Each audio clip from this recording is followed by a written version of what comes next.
to the Chargers free agency, what the Chargers has done in free agency. I think honestly, due to this free agency, I think Tom Telesco has actually he's he's answered the call to the dinner bell. He's actually answering calls right now. You know, I feel like he's made the changes that need to be made. We're actually about to turn a corner. I feel for this team, the LA Chargers. Um, First thing we're gonna start getting into the free agency. Jared Cook, I call him Jared Butterfingers Cook because after what he did with Drew Brees in the playoffs, I just wasn't with the signing of that. I know that we didn't want to hold Hunter Henry back from his career and what he needed, the money that he needs to make at this time. I know that we didn't want to hold him back. I actually kind of shedded a little tear when we let Hunter Henry go. It was just a terrible day for me, man, because I thought that we could kind of hold off to the last minute and keep him, but the Chargers have went over and beyond and went and got Jared Butterfingers Cooks. I just can't believe it. Uh, it was such a shock to me. It was a surprise to me. Um, Not to say that he's a bad player because they were in the playoffs when he started playing bad. So his touchdowns have went up tremendously the last 4 to 5 years. For a tight end, just for his red zone, because we do need to get better in the red zone.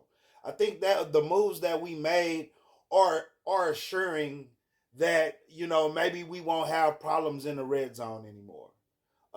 One thing that I really didn't like that they did, they kept uh Badgley, man. Why did y'all keep him, man? He cost us at least 3 games. One was the Saints game.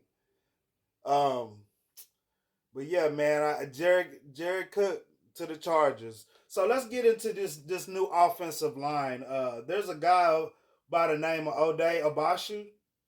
Uh, I ain't really heard of him too much, but a few people that I've talked to and I've listened to other people's channels.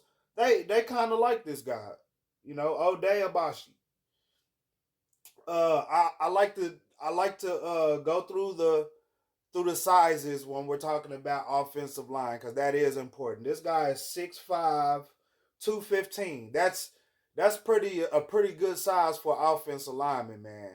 If he could just have the awareness to you know um, block for Justin Herbert, then he'd be fine for us. I love these offensive lineman moves that they made. Um, this guy's 6'5", 315. He's I think he's an offensive guard if I'm not mistaken. But yeah, so let's get to Corey Lindsay. Corey Lindsay is 6'3", 300 pounds. That's pretty good to me too. I love any guy that's about 298 to up to about 330. Those guys will really get the job done. Only if they have the awareness too, though. Can't just be big and then you're letting guys run through.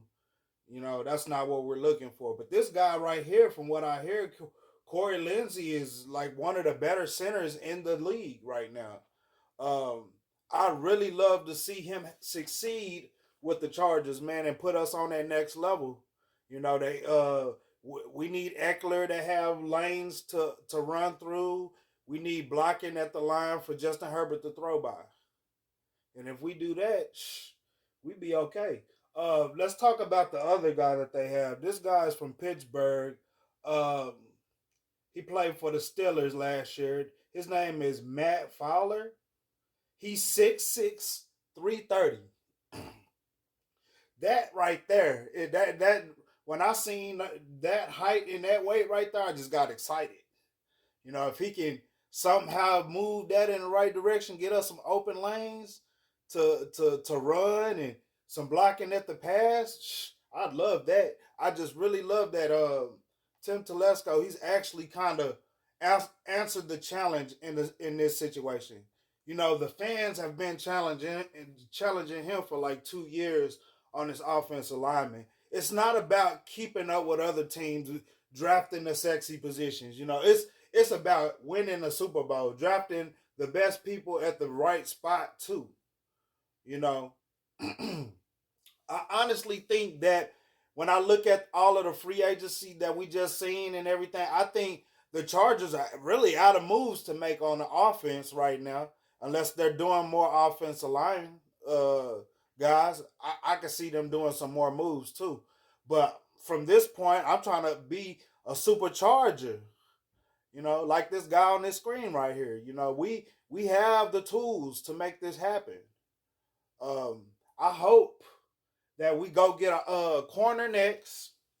I wouldn't mind getting Adoree Jackson. You know, anybody that could play the safety and corner position, because we often get injured a lot. So we just want to make sure that we make do with that, you know, and make sure that we're shoring up all the positions where we know we need depth at. Get in the comments below and let me know how you feel about my podcast.